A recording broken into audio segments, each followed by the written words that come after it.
তারা যেটা বলছেন যে কার্যক্রম নিষিদ্ধ আর আওয়ামী লীগ নিষিদ্ধের মধ্যে কিন্তু গালফ অফ ডিফারেন্স আছে, সেই কারণে তারা মেনে নেননি। এই জন্য একটা রাতভর আন্দোলন চলছে এবং এটা পরিণতি কি হবে এটা বলা খুবই কঠিন।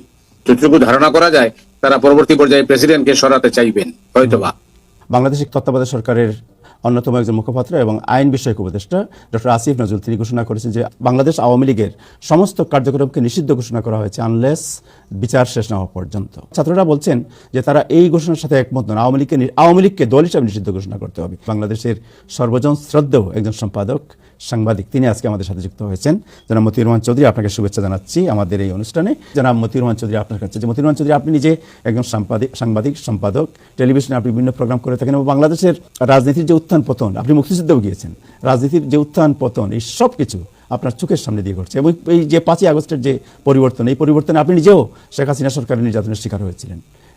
বাট এই যে ধারাবাহিকতা এর মধ্য দিয়ে যাচ্ছে, আমরা মনে করেছিলাম যে হয়তো আমরা একটা নতুন ইরার দিকে যাচ্ছি যেখানে গণতান্ত্রিক যে পরিবেশ এবং প্রক্রিয়া এটা ত্বরান্বিত হবে, কিন্তু সময়ের সময় মনে হচ্ছে যে এক ধরনের অনিশ্চয়তার মধ্য দিয়ে আমরা এগোচ্ছি। আপনার কি মনে হয়?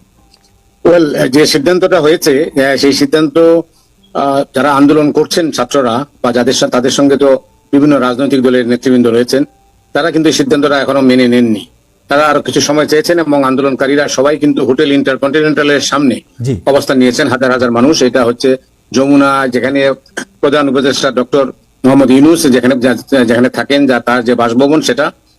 এখন যেটা হয়েছে যে তারা যেটা বলছেন যে কার্যক্রম নিষিদ্ধ আর আওয়ামী লীগ নিষিদ্ধের মধ্যে কিন্তু গালফ অফ ডিফারেন্স আছে, সেই কারণে তারা মেনে নেননি। এই জন্য একটা রাতভর আন্দোলন চলছে এবং এটা পরিণতি কি হবে এটা বলা খুবই কঠিন। আওয়ামী লীগের যে পেজ, অফিসিয়াল পেজে বলা হয়েছে, তারা নিজেরা বলেছেন যে জনগণ এটা মেনে নেবে না এবং তারা আরো অনেক কথাই বলেছেন। যাই হোক, তো সেটা হচ্ছে যে এই মুহূর্তে বাংলাদেশের রাজনীতি কিন্তু টালমাটাল, কোন দিকে যাবে কেউ বলতে পারবে না। কারণটা হচ্ছে এই দাবির পরে আরো নতুন দাবি আসতে পারে। তারপরে বলা হয়েছে 30 দিনের মধ্যে জুলাই অভ্যুত্থানের একটা সনদ তৈরি হবে, 30 দিনের মধ্যে, 30 মানে কিতে ওয়ার্কিং ডে এর মধ্যে এটা হয়ে যাবে। ডক্টর আসিফ নজরুল যেটা ঘোষণা করেছেন। ফলে এখন পুরো পরিস্থিতিটা কিন্তু কোন দিকে মন নেবে এটা খুবই সহজে বলা যাবে না। তবে যেটা যতটুকু ধারণা করা যায় তারা পরবর্তী পর্যায়ে প্রেসিডেন্টকে সরাতে চাইবেন হয়তোবা। তারপরে তারা এটা রিভলিউশনারি গভর্নমেন্টের দিকে যাবেন, সেটা জাতীয় সরকারের মতো হইতে পারে বা অন্য হইতে পারে, এটা পরিষ্কার নয়। তারা বিএনপি তো তারা বলছে যে 18 কোটি মানুষই চায় না আওয়ামী লীগকে, কিন্তু বিএনপি সরাসরি কোনো সিদ্ধান্ত এখনো জানায়নি, যে কারণে তারা বিএনপির সমালোচনা করছেন। তারা বলছেন যে বিএনপি আসলে দূরে থেকে ওই এই কার্যক্রমকে বা এই আন্দোলনকে বা এই সিদ্ধান্তকে সমর্থন দিচ্ছে, কিন্তু তারা এই ওই শাহবাগে এসে অথবা হোটেল ইন্টারকন্টিনেন্টালের সামনে এসে তারা কিন্তু একাত্মতা ঘোষণা করেনি। ফলে পরবর্তী পর্যায়ে পরবর্তী অ্যাকশন ছাত্রদের কি হবে সেটাও কিন্তু দেখার বিষয়। রাজনীতি আসলে ঘোলাটে এবং আসলে 5 তারিখের পরে এই ধরনের পরিস্থিতি আর হয়নি। এখন তো মোটামুটি অন্যদিকে মন নিচ্ছে। এর মধ্যে ভারত পাকিস্তানের যুদ্ধ চলছিল, যুদ্ধের মধ্যেই কিন্তু এই আন্দোলন হয়, কিন্তু যুদ্ধ বিরতির পরে এখন আবার নতুন করে হয়তো বোঝা যাবে যে আসলে কোন দিকে মন নেবে। তবে এটা নিয়ে অনেকের মধ্যে একটা দুশ্চিন্তা আছে, বাংলাদেশ পরিস্থিতি যেদিকে যাচ্ছে তা সহজে হঠাৎ করে কোনো মূল্যায়ন করা কঠিন হবে। তার কারণটা হচ্ছে এই জন্য কিন্তু মানুষ প্রস্তুত ছিল না। সামনে একটা নির্বাচন হওয়ার কথা, এরপরে নির্বাচন অনুষ্ঠিত হয়ে যায় কিনা এটাও একটা প্রশ্ন। তারপরে রাজনীতি, আওয়ামী লীগের মতো বড় পার্টি এখন যদি নিষিদ্ধ করার পরে তাদের অ্যাকশন কি হবে সেটাও দেখার বিষয়। ছাত্রদের অবরোধ, আওয়ামী লীগকে নিষিদ্ধ করার যে প্রক্রিয়া এবং দাবি, এটা এটা কোন প্রেক্ষাপটে এই বিষয়টি এই পরিস্থিতির মধ্যে আসলে? আমরা তো দেখছিলাম যে নতুন একটি দল হলো যেটা ছাত্রনেতারা করলেন, এন্ড দেন সবাই ইলেকশনের দিকে যাচ্ছিল, but all of a sudden এই পর্যায়ে কেন আসলো? আপনার কি মনে হয়? ছাত্রদের দলটা তো আপনি জানেন যে যাত্রাপথেই হুচট খেয়েছে, সেই কারণে তারা খুব চিন্তিত দলের ভবিষ্যৎ নিয়ে। তারা নিজেদের মধ্যেই তারা বিভিন্ন ভাবে তারা নিজেদেরই একে অপরকে দোষারোপ করছেন।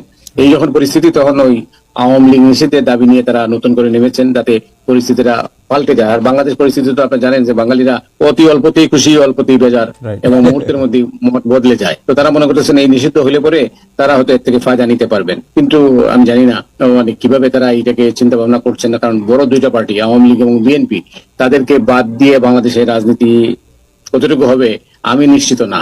কিন্তু ছাত্রদের তরফে যেটা বলা হয়েছে তারা মনে করেন যে পরিস্থিতি হয়তো পাল্টে যাবে। তো যাই হোক, দেখার বিষয় কিভাবে হয়। তবে আপনি যে প্রশ্নটা করেছিলেন, তাদের মূল লক্ষ্য হচ্ছে নতুন করে সুবিধাটা, যেটা আমি আগে বলেছি যে তারা চান যে একটা বিপ্লবী সরকার, সেই বিপ্লবী সরকারের আমলে, তাহলে তো নতুন এই সংবিধান থাকবে না, অনেক কিছুই বদলে যাবে। কিন্তু পরিস্থিতিটা এমনটাই অনিশ্চিত যে এখান থেকে কারা কিভাবে সুবিধা নেবে, সেই জন্য একটা প্রতিযোগিতা চলছে। কিন্তু বড় রাজনৈতিক দল যেটা নিষিদ্ধ, মানে কার্যক্রম নিষিদ্ধ করা হলো, সেটা আর বিএনপি, এই পুরো রাজনীতিটা এখন মানে বলতে পারেন যে একটা মানে কি বলবো, নতুন এক পরিস্থিতি তৈরি হয়েছে, যে পরিস্থিতি বাংলাদেশের শুধু নয়, বাংলাদেশের অস্তিত্ব সংকটের মুখে ফেলতে পারে। কারণ এর থেকে ফায়দা নেওয়ার জন্য অন্য শক্তি কাজ করছে, যারা বাংলাদেশের এই ধরনের গণতান্ত্রিক প্রক্রিয়া সামনে এগিয়ে যাক, তারা সেটা চাচ্ছে না। সেই কারণে এই পরিস্থিতির উপরে অনেকেই নজর রাখছেন। পরিস্থিতি যদি আর অন্যদিকে মন নেয়, তাইলে কি হবে এক কথায় মানে বলা কঠিন।